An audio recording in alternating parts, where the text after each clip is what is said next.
How's everyone doing today? Here we are for another episode of Suds on Saturday, and I'm finally opening my 2016 Deschutes the Abyss. It's a great day. I meant to do this last week, but I got sidetracked. The weather wasn't right, so not that the weather's really right today, but it is crisp, so we're going to give this a whirl. My favorite Imperial Stout by far. I go crazy every year and get at least 6 or 7 bottles, plus the 2 barrel-aged specials every year. I think I'm still sitting on 5 of these after this. Oh God, it smells so good. I love the Abyss. Let's see, it's an Imperial Stout brewed with blackstrap molasses and licorice, dry spiced with cherry bark and vanilla bean, 21% aged in oak bourbon barrels, 21% aged in oak wine barrels, and 8% aged in New Oregon oak barrels. It's dark, it's deep, it's mysterious, immeasurable, okay, that's not, okay. So that's about as interesting as it is. I was bottled December 8th, 2016, so it's just a little over a year old, and it comes in at 11.1% ABV. So let's give it a whirl. Pours a beautiful dark black with a nice brown head. Laces the glass very well. Oof, that's nice lacing. Definitely sweet, chocolate, cocoa, a little bit of bourbon, molasses, a little bit of brown sugar, a little bit of licorice, not too much. Cherry, grape, a little, not really grape, but dark cherry, dark raspberry. Just a delicious aroma overall. If they had a candle of this, I'd buy it every day and burn it.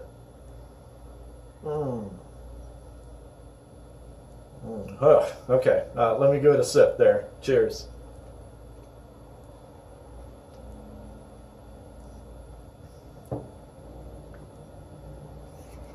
I get goosebumps. This beer gives me goosebumps. That's how good it is. Woo! I love this stuff.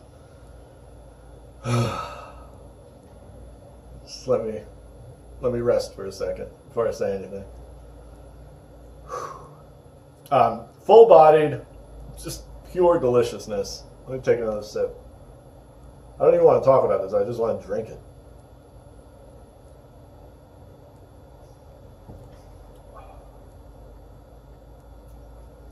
Definitely dark fruits in the undertones. It finishes off with a chocolate, slight bitterness to it. Let's see.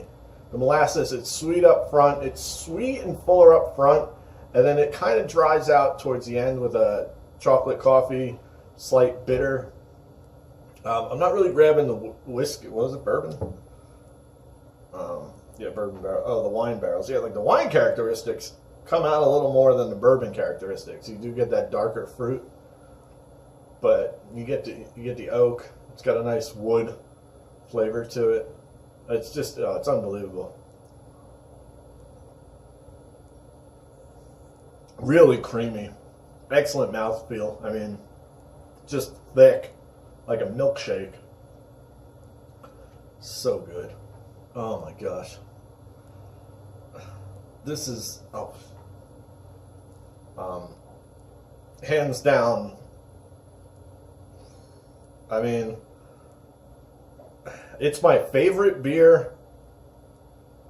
I think it's so hard to answer that question. People always ask me what my favorite beer is, and it's always between the Abyss and Odell IPA. Odell IPA is more versatile, but this is just more delicious. But it would be, like, I can't say it's my favorite, because if it was summer and I'm sitting in a back patio next to a pool in 110-degree weather, I sure as hell ain't reaching for an Abyss. So I can't. That's why I always say Odell IPA is my favorite, because that's more versatile, even though there's times I can't drink that and I'd have to switch to Easy Street because I would need something lighter because our weather here is terrible.